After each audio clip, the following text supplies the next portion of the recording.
प्रणाम।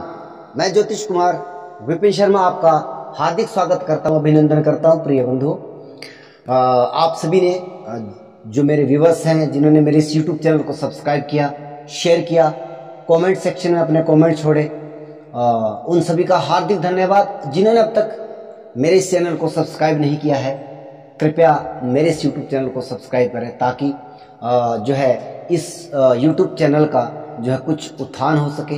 जैसे कि आप देखते हैं मेरे वीडियो को, और हालांकि मैं मानता हूं कि मेरे पास बहुत अधिक ज्ञान नहीं है, मैं सीख रहा हूं आप लोगों से, आप लोगों के आशीर्वाद से प्रयास कर रहा हूं। लेकिन जैसे कि आप जानते हैं कि मेरे पास जो है वो आर्थिक स्थिति इस लेवल की नहीं है कि मेरे इस यूट्यूब चैनल का एक बहुत बड़ा स्टैंडर्ड हो। आप लोग अगर प्रयास करेंगे, मेहनत करेंगे, तो निश्चित तौर पर एक दिन यह चैनल जो है आप सभी लोगों के आशीर्वाद से बहुत बड़ा चैनल अवश्य बनेगा, मेरा ऐसा विश्वास है। मेरे इस यूट्यूब चैनल को अवश्य सब्सक्राइब करें और अपने प्रिय मित्रों तक भी इस चैनल को अवश्य पहुंचाएं। आप लोग जो है इस वीडियो को अंत तक अवश्य देखें। महत्वपूर्ण जानकारी मैं प्रदान करने जा रहा हूं। जैसे कि आप जानते हैं, पिछले कुछ दिनों से खास करके यूट्यूब जगत में या सोशल मीडिया में कोई भी तीज त्यौहार जब आता है तो उसमें कुछ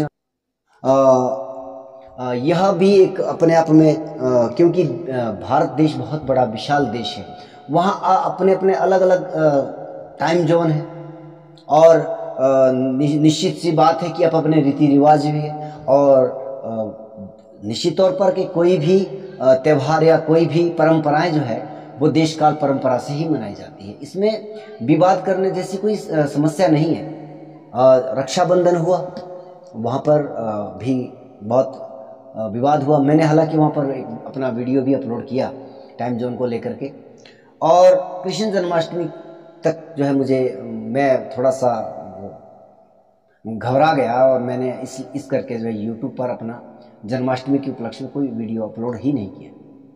परंतु फिर मेरे व्यूवर्स, आप सभी लोग, चाहे वो अभी उनकी मात्रा कम है, लेकिन वो कमेंट या मुझे पर्सनल नंबर पर मुझे मैसेज करते रहे कि प्रभु आपने जो अभी तक कोई वीडियो इस तरह का नहीं डाला है, तो हम आपके वीडियो का इंतज़ार करते हैं। फिर दोबारा हिम्मत जागृत होती है जब आप जैसे लोग जो है प्रोत्साहन देते हैं।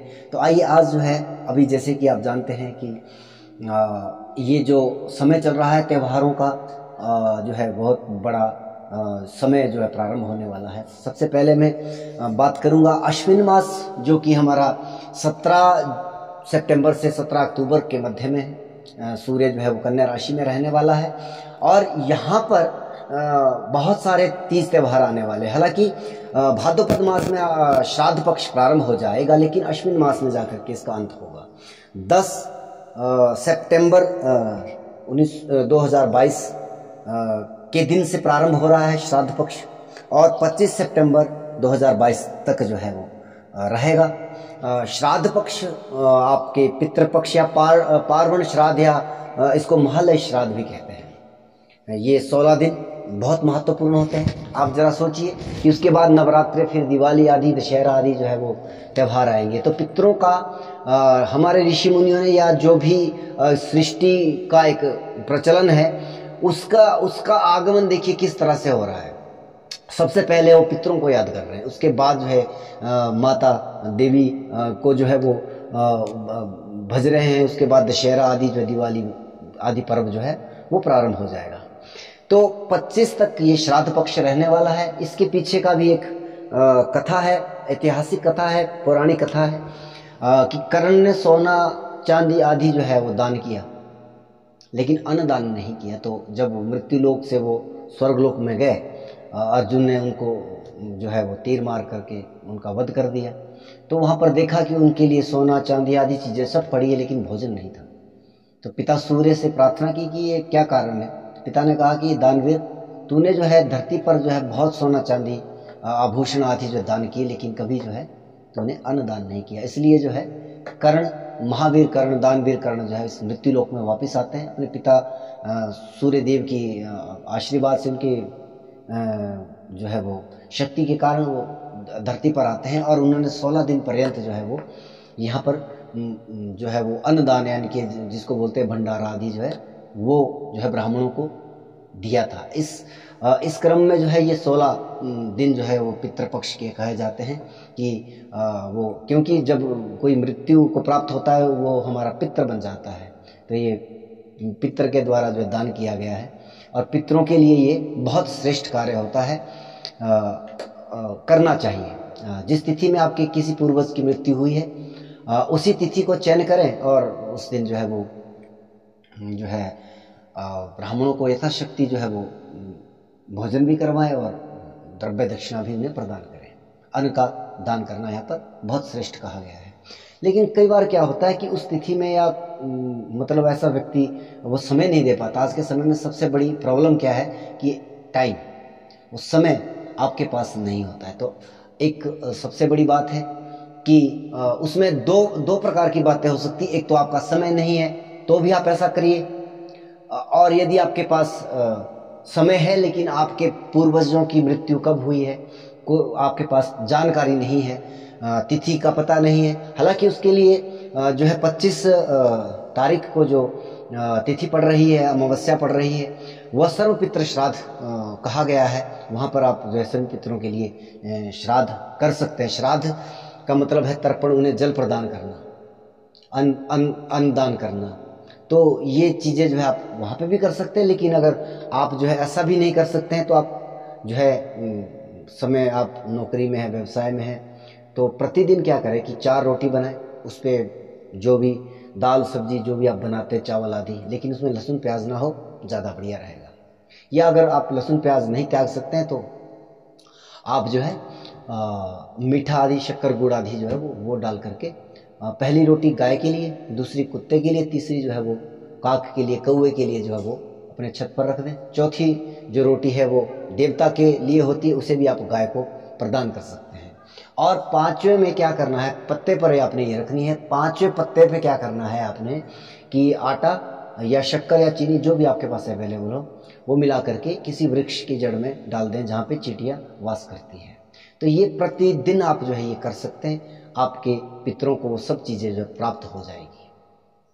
तो इस तरह से जो है श्राद्ध पक्ष आप जो है वो पूर्ण करिएगा, ये महत्वपूर्ण है। इसके बाद जो है 26 सितंबर से जो है वह नवरात्रे जो है वो प्रारंभ हो जाएंगे। नवरात्रों का अपने आप में बहुत बड़ा महत्व होता है।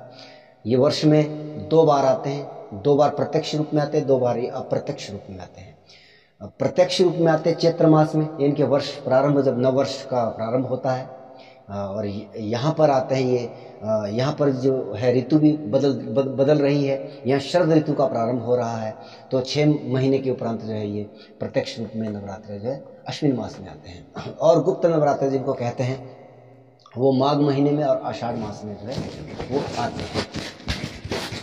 इसी तरह इन 9 दिनों का भी बहुत बड़ा महत्व है जो चैत्र मास में और अश्विन मास में आते हैं।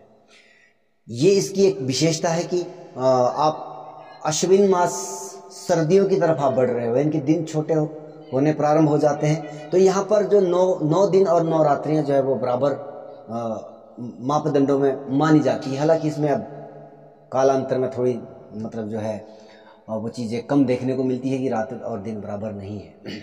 और वैसे चैत्र मास में भी इसी प्रकार से 9 दिन 9 रातें जो है वो रात और दिन बराबर होते हैं, इसलिए भी इनका महत्व है।